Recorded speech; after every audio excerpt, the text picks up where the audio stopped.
trend bo'lib ketadigan ashula. Tayyormisan? Ketdi.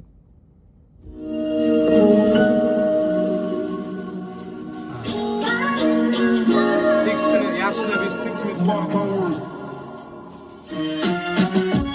2020-yil yanvar, esimdan chiqmaydi tanishganmiz, muzlab qolgan qalb erishib boshlagan ertasiga xayollarim band, yoningda bo'lgim kelardi doim hammadan asrab. Maktabda o'qirdim, o'qirdim, institutda necha marta blok bo'lganman, urushib keyin yarashardi 2 minutda. Bugun qo'limda san uchun bir buket oqatir gullar, ko'yningga yo'l topganman, esimda bitta atir gulda. 2024da merimi iyunda Turkiyada oq kiyimda, sevgi tarixi shu kundan barmog'ingga uzuk taqdim. 11-noyabrda bo'ldi to'y, qarab bugun shu sanaga rovna 1 yil bo'pti.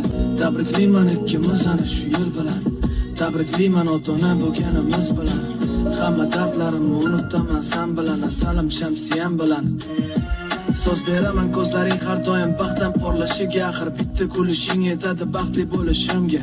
Sevgimga ta'rif bersam yetmayapti harflarimga, daftarimda bo'sh joy, ishonasanmi gaplarimga. Asragayman hammadan o'zimni gulim feruzam, osmonlargacha yetadi sevishimni gapirsam. Yonayman hammadan o'zimni gulim feruzam, osmonlargacha yetadi sevishimni gapirsam. Osmonlarda parvoz etaman kulishingni ko'rsam, hamma dardlarimni unutaman yoningda bo'lsam. Asragayman hammadan o'zimni gulim feruzam, osmonlargacha yetadi sevishimni gapirsam. Osmonlarda parvoz etaman kulishingni ko'rsam, hamma dardlarimni unutaman yoningda bo'lsam. Ashula qalay ashula? Mana ashula bu tekst o'tadi. Sen qidirgan asror o'tdi.